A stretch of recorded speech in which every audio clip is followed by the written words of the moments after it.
To jama'a assalamu alaikum barkamu da sake saduwa da ku akan sashen labaran Hausa na Baina TV.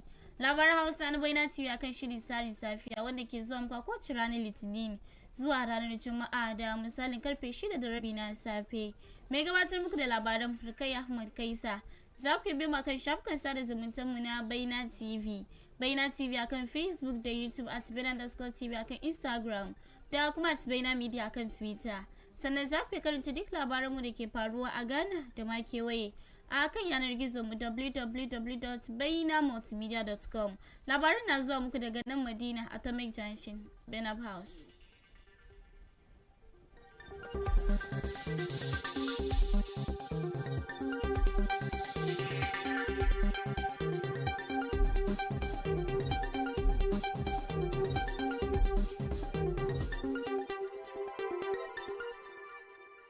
Sai dai ga labaran dalla-dalla a cikin jerin labaran da muke dauke da su da sanyi safiyar nan zamu ji cewa wani taro na yini ɗaya da My Companion ta shirya domin tunawa da ranar tsaftar jinin haila ta duniya na bana wanda aka gudanar a duk faɗin duniya domin bayyana muhimmancin lafiyar jinin haila. Taron wanda aka yi wa lakabi da Flow with Dignity ya gudana ne a British Council da ke Accra a ranar Italy 27 ga watan Mayu shekara ta 2024.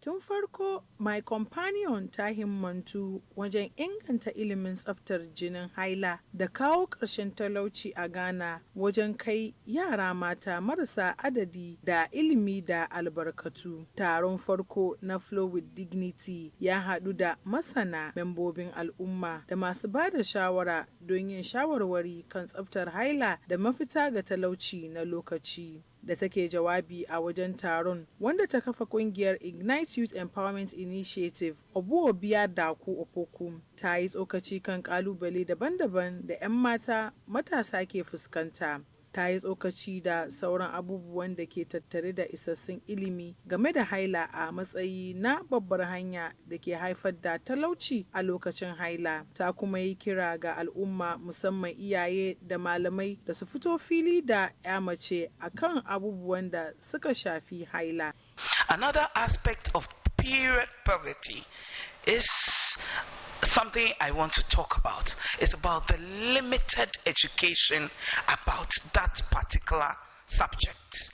Insufficient knowledge about menstruation, which can lead to stigma and misconceptions. A lot of education needs to go into menstruation. And I'm very happy to see students from various schools present here today with their teachers. Now to my teachers, I want to entreat you to take menstrual education seriously. I see that many of you do not even want to touch the subject because you simply think that it's not something that should be discussed in the public. But where is the public? Period is natural. Every woman here will go through it so far as you're growing up. There's nothing like hiding it. Your mother went through it, your daughter will go through it, your sister will go through it.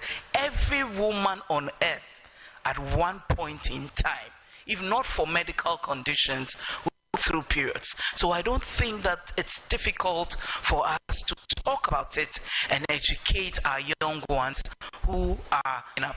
So I entreat all teachers, have a conversation with these girls, and a frontal one at that. Let them understand what periods are, and let them know that it is something that comes with growing up. Educate them on how to embrace the fact that menstruation is natural and they shouldn't shy away from it. Teach them how to keep themselves clean during their periods and also the necessary items they will need to manage their periods. Knowledge is empowerment. When they know, they will be empowered. Every young girl in school or at home deserves to be educated on menstruation. We must create platforms where open discussions take place, free from judgmental figures and shame. Education not only dispels myths, but also equips girls with the tools to manage their periods effectively. We must enlighten them about hygiene practices, proper sanitary product uses, and the importance of seeking medical assistance when necessary. We can't leave this for our teachers alone. And I want to talk to parents, sisters, etc. When you have the young ones at home, please don't hesitate to tell them what their monthly periods are about.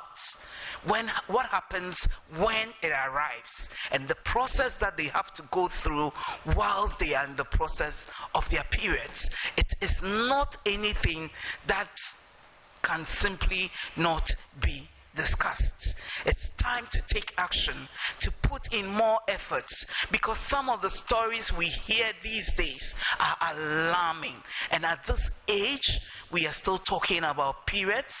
By now, it should be something that is on our lips, and we just train every young girl to go through it naturally. Because of some of these stories, it's better they learn it from us than going online to take some advices that may not suit their biological body. And these days, many of you are going onto internet, social media, and all that to learn all sort of things. But trust me, if you talk to your sister, your mother, your teacher, or the adult figure in your life about your periods, you get a better education than going online to learn about your periods. If that young girl comes to you on her first period, sit her down, advise her, teach her how to fix even her pad in her panty. Tell her the do's and don'ts. Education on menstruation isn't only telling them they would get pregnant if they see the opposite sex. And that is all we do. Ta kuma yi amfani da dama wajen yabawa wanda ya kafa kuma shugabar gidauniyanta Hassana Isaka bisa jajircewarta da sadakarwa da ta yi wajen aurawa da talauci na zamani.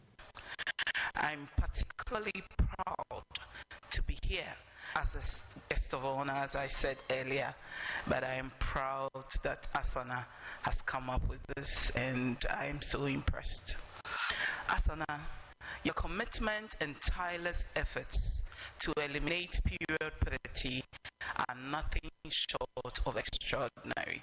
Your leadership has motivated a movement that is changing lives, and I'm incredibly proud of you and your dedicated team. Muhimmancin lafiyan jinin haila da tsaftar ana ƙara fahimtar su a matsayin wani muhimmin ɓangare na inganta lafiyan jama'a, ci gaba da daidaiton jinsi da kiyaye haƙƙin bil'adama wanda ya yi daidai da manufin ci gaba mai ɗorewa. Taken ranar tsaftar jinin haila ta bana shine Period Friendly World, tare da hankali musamman kan makarantu, alamomi da 'yan gudun hijira na tallafawa kayan aikin haila, kayayyakin more rayuwa da ilimi wanda ke warware haramun da kuma ƙara samun tsaftar haila ga kowa.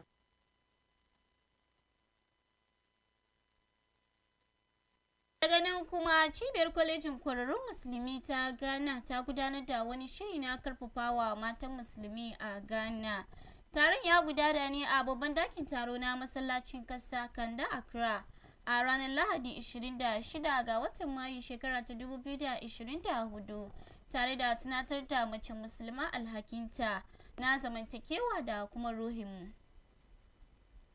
Shirin, wanda mata musulmai daga manyan jami'o'i daban-daban suka gabatar da shi ƙarƙashin taken ƙarfafawa matan musulmi ta hanyar tantance dabi'u, al'adu da addini, ƙimarsu, damar ilimi da kuma samar da yancin cin gashin kai, da take zantarwa da Baina TV a ƙarshen taron. Hajiya Hummu Zakari, coordinator kwamitin mata na GAM, ta yi ƙarin haske kan taken taron.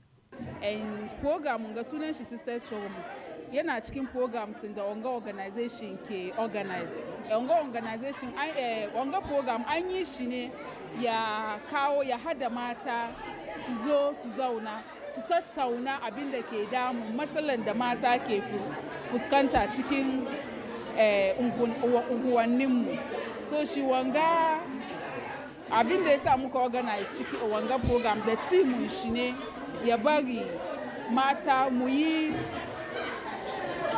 san muhimmancin ilimi da kuma kan da muke duban rayuwarmu da ya zama na kuma mun zama musulmai mu zama waɗanda muke fariya da musulunci mu zama mutanen da mutane suka ganmu za mu sa addinin musulunci wani karama ba mutanen da za mu sa addinin musulunci kunya ba.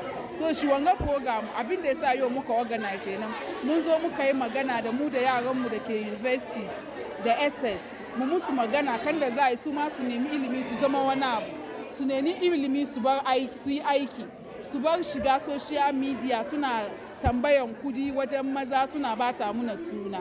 So shi yau ga abin da muka tattauna ya yariyar mace za ta yi ilimi cikin yin iliminta kuma ta san kanda za ta yi ta protect identity ta kamar ita yariyar musulma ne abin da yau muka tattauna nan ga kenan. Hajiya Samiratu Saidu mai magana a wajen taron ta kuma yi magana kan kiyaye ɗabi'un mutum da al'adu.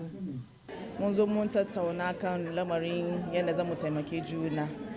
To abinda ni topic na discuss aka bani ne how to preserve or emphasizing the importance of preserving personal and cultural values.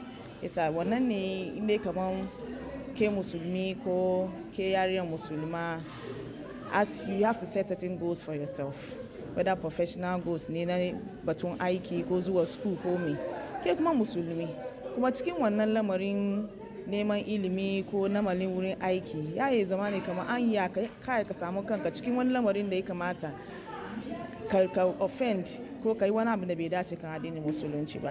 Yasa ya mutum zai yi wannan me shi ya gwamnati wannan problem kamar kana wurin aiki lokaci aje ka je lokacin juma'a lokacin bosin ka ke ce ku yi meeting kamar kana wurin aiki ka ya kamata ka yi wani abu kamar ka save wani kamar wani giya ko wani kai wani abu da bai dace da addinin musulunci shine muka tattauna muka ce no kowane lokaci mutum da ka san ke musulmi ne musuluncin ka me yake nuna maka so wannan values da ya zama kamar ke musulmi ne baka compromise kan wannan value baka duba bayan ka kan wannan values shi muka ce kamar dai muka duba values musulmi muka uphold kowane lokaci abinda musulunci ya ce mu yi muka yi Allah ma bai duba ya support mu isa ko shi ne muka tattauna kowa ya kawo experience shi abinda shi kuma wurin aikin shi yanda ya manage ko yanda ta manage inda mai shi find himself or herself in that situation.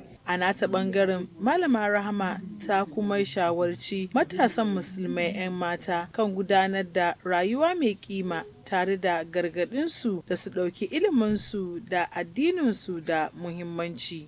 Wani maganan dai da muka yi game da forum ne yaran matanmu musulmai yanda za su tabbatar da rayuwarsu especially daga school kuma in sun fara aiki ne yanda muke yan mata musulmai ya kamata inda muke duka in school ne in gida ne in wurin aiki ne mu bar a san cikin yanda muke rayuwarmu a san kamar mu musulmai ne kuma cikin hanyar na kwarai muka gane makamu kamar mu musulmai ne kaga yanda za mu yi aikinmu sallanmu shirinmu aikace-aikacenmu ya bar wurin aiki an san da mu in za yi wani abu ne ba kebe ka neman iliminki na makaranta na islamiyya ya kamata ya apt wannan na ya kamata mu duba sosai ya kamata kuma in ana abubuwa daga school mu take initiative leadership opportunities in project ni wani abu ne ki shiga gaba ke ma ki yi wani in wurin aiki ne ki shiga gaba mu bar boyewa mu bar zuwa ya dan fadi shi we should not shy away ya kamata mu fito da kanmu hakan nan zai bar mu ma mu ci gaba cikin al'amarinmu ko rayuwarmu. Hajiya Hamdiya ta yi bayani dalla-dalla kan yadda mace musulma za ta samu 'yancin kai na tattalin arziki. Mu ne kan za mu promote mata economic independence. Economic independence ne ke da kanki kina da kudinki kin ya ki yi wadansu ababe ki taimake kanki ki taimake yaranki ki taimake the society in general. So how do we ensure that women are economically independent? Shine nuke ce kama duk wanda suke da aikin su da ko wanda suke aiki duka akwai different ways. In ka ce kana son ka samu kudi ka spend ne so wanda ya saura ka save bai yi. Ya kamata all the time nan ka duba kama okay maybe every day, every month, every week na hajiya kanga. In ya so ka hajiye wannan before ka fara spend, because spending ka fara spending kudi bai saura. Don shi mu fara wannan kadan wanda suke aiki ne maybe water ba su no suke da business su fara suna ce wadansu kadan suna biyan kansu so su use wani shi su support kansu, because ko ya hankali ba ka ce kama kana business ba ka biyan kanka because ka ci abinci ka sai riga yaran sun ci abinci sun je school. So ke dai ga kanka kaman ba okay maybe at the end of every month na ba kai na aka so ciki zan spend in kai aka nan bai bar ka spend cikin kudin business nan. So kuma ya kamata mu taimake juna, ya kamata mu san kan zamu bari kudage mu su yi muna aiki shine mai in ka hajiye kudi yau ka hajiye kudin kaman kana save by next year wannan kudin bai yi sai abin da ke son ka sai this year, which means that in kudin na zaune ka bari kudin nan yi maka aiki. Mun san kuma kaman ba an ka sa kudin nan kaman a ce ka sa kudin nan kaman banki mu ba mu cin riba don shi riban zai zo kai ma bai maka wani amfani. Don shi ka bari kudin yi maka aiki, yara ka bari kudin yi maka aiki, kai ka doki kudin ka sai abin da za ka hajiye in so next time ka yi ka sayar, ko kai ka doki kudin ka tambake wani da yake son kuma shi mai fara wani business ko yana cikin wani business ka taimaka mai shi cikin business in ya so business ne ya yi girma in ya samu kudi aka cire abin da kamata a cire ciki she wanda ya sauran ku raba. Shi nan ya bari mun yi mu bari community mu yi girma, because it means that we are investing in our community and we are investing in the young people in the community.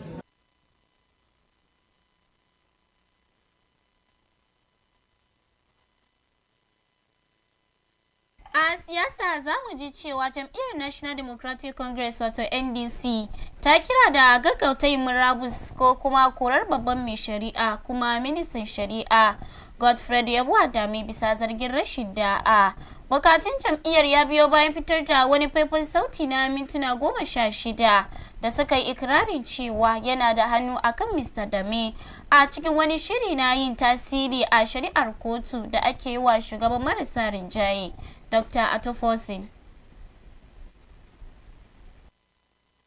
A yayin wani taron manema labarai a ranar 28 ga watan Mayu, shugaban NDC Johnson Asiedu Nketiah ya tabbatar da cewa faifan ya bayyana wani zaman horarwa da aka tsara don yin tasiri ga shaidar kotun Jafa. Nketiah ya jaddada cewa kocin da ake zargin an yi shi ne da nufin sada kalaman Jafa don su shafi Dr. Fosin. An fara cece kuce a lokacin da Jafa, wanda ake tuhuma na uku a shari'ar, ya yi zargin cewa an masa ya ba da shaidar da za ta cutar da Dr. Fosin. Wannan faifan a cewar NDC ya tabbatar da ikirarin Jafa kuma ya haifar da tambayoyi masu muhimmanci game da halin da babban lauyan gwamnati ke yi a cikin wannan babban batu. But then the financial instrument for the project is an irrevocable letter of credit.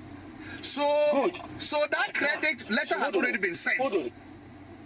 No problem. But in my view, that letter of area, the contract requires that you pay by letter of credit, not so. Yes, in addition, we should establish it upon the front of the contract. Shugaban NDC Aseni Ketiya ya bayyana halin da Mr. Dame a matsayin shaidar zur inda ya alkawarin gurfanar da shi a gaban kulliya idan aka zabe su a babban zabe na shekara ta 2024. Ya bayyana cewa idan har shugaba Akufo-Addo ya kasa gurfanar da shi, gwamnati NDC mai zuwa za ta gurfanar da Godfrey Dame a gaban kulliya bisa samun shaidun kirkire-kirkire. The question every well-meaning Ghanaian should be asking is, why the Attorney General will refuse a proposal to settle this case, which will ensure the payment of 2 million euros to the state at a time our country is faced with economic bankruptcy. There was no wrongdoing on the part of anybody. Then somebody says he's sensitive about his company's reputation and so on, so he's prepared to pay 2 million euros to Ghana. I'm saying no. If I take it, Atufosin will not go to jail. So let that 2 million go waste, and I find way of contriving evidence to get Atufosin nailed. These are the statesmen we have. Ladies and gentlemen, considering the scandalous nature of this recording and other forms of evidence we have shown you, we wish to make the following pressing demands as part of efforts to restore credibility to the Attorney General's office and Ghana's judicial system as a whole. 1. The immediate and unconditional resignation or dismissal of Godfrey Dame for bringing the high office of the Attorney General and Minister of Justice into disrepute and public opprobrium. Clearly, Mr. Dame is not fit to hold himself out as Attorney General and Minister of Justice. He is unfit to be the leader of the Ghana Bar. 2. The immediate prosecution of Godfrey Dame for multiple violations of the laws of Ghana. We wish to make it clear that should President Akufo-Addo refuse or fail to prosecute him, a future NDC government will prosecute Godfrey Dame for this heinous crime of fabrication of evidence. Nketiya ya yi zargin cewa gwamnati ba ta taba wata shaida da ta aikata daidai ba akan shugaban marasa rinjaye, kuma tana sha'awar ta hanyar kirkirar da karyar gayya musguna masa a matsayin ramuwar gayya ga sananin adawa da rashin tafiyar da tattalin arziki. To sai dai har yanzu a kan labaran siyasa muke, za mu sake jin cewa hukumar zabe ta gudanar da wani zama na musamman na kada kuri'a a ranar 2 ga watan Disamba shekara ta 2024 gabanin babban zaben da aka shirya yi a ranar 7 ga watan Disamba shekara ta 2024. Zaben na musamman wani tanadi ne ga takamaiman kungiya masu rajista da suka hada da 'yan jaridu da hukumomin tsaro wanda ba su damar kada kuri'ansu kamar ranar jefa kuri'a. Jacob Amwakomensa, shugaban hukumar kula da abinci da magunguna wato FDA na arewa maso gabasin Ghana, ya gargadi matasa da su guje shaye-shayen miyagun kwayoyi. Yana mai cewa shaye-shaye na iya haifar da illa ga rayuwarsu da kuma haifar da mummunan dabi'u. An kama miyagun kwayoyi da aka lalata daga wurare daban-daban a Gambaga kuma sun kai dubban daloli. Aikin dai wani bangare ne na ci gaba da kokari da FDA ke yi na yakin shaye-shayen miyagun kwayoyi a yankin. Matsalar shaye-shayen miyagun kwayoyi a tsakiyar matasa lamari ne mai tsanani a Ghana, kuma hukumar FDA ta yi ta kokarin rage yaduwar. Hukumar ta buƙaci iyaye da malamai da shugabannin al'umma da su taimaka wajen hana shaye-shaye miyagun ƙwayoyi a tsakanin matasa. Mr. Amwakomensa ya shawarci matasa da su nisantar da kansu daga shaye-shayen miyagun ƙwayoyi, musamman tramadol.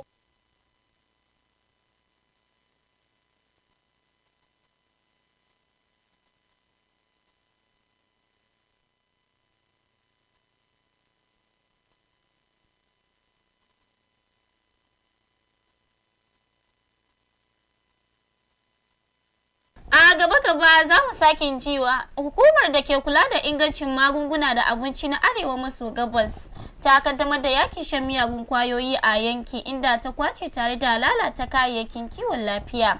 Amma sama da 200 ne suka hada da tramadol da matasa ke yawan sha, wanda aka riga aka buga wannan bidiyon. To sai dai a gaba za mu sake jin cewa kudin Ghana wato cedi ya buga wasan kwaikwayo daban-daban a makon da ya gabata, yayin da matsin lamba kan dalar Amurka ya ragu a mafi yawan mako. Sai dai a wannan mako ana sa ran cedi zai tsawaita hasarar da yake yi duk shewa da ta dan kadan ne saboda bukatar musayar kasashen waje ta zarci wadata. Jacob Amwakomensa, shugaban hukumar kula da abinci da magunguna wato FDA na arewa maso gabasin Ghana, ya gargadi matasa da su guje shaye-shayen miyagun kwayoyi. Yana mai cewa shaye-shaye na iya haifar da illa ga rayuwarsu da kuma haifar da mummunan dabi'u. An kama miyagun kwayoyi da aka lalata daga wurare daban-daban a Gambaga kuma sun kai dubban daloli. Aikin dai wani bangare ne na ci gaba da kokari da FDA ke yi na yakin shaye-shayen miyagun kwayoyi a yankin. Matsalar shaye-shayen miyagun kwayoyi a tsakiyar matasa lamari ne mai tsanani a Ghana, kuma hukumar FDA ta yi ta kokarin rage yaduwar. Hukumar ta buƙaci iyaye da malamai da shugabannin al'umma da su taimaka wajen hana shaye-shaye miyagun ƙwayoyi a tsakanin matasa. Mr. Amakomensa ya shawarci matasa da su nisantar da kansu daga shaye-shayen miyagun ƙwayoyi, musamman tramadol.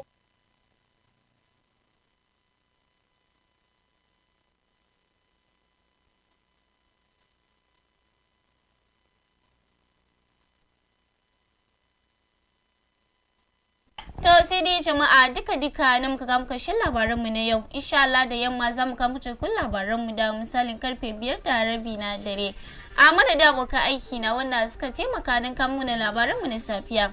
Sai dai ni Rukayya Ahmad Kaisa da na gabata nake cewa ku kasance da abokan aikinmu inda za su ci gaba da kawo muku shirye-shiryenmu na tsarin safiya. Sannan kar da ku manta ku ci gaba da kallon Baina TV. Baina TV, connected to your world.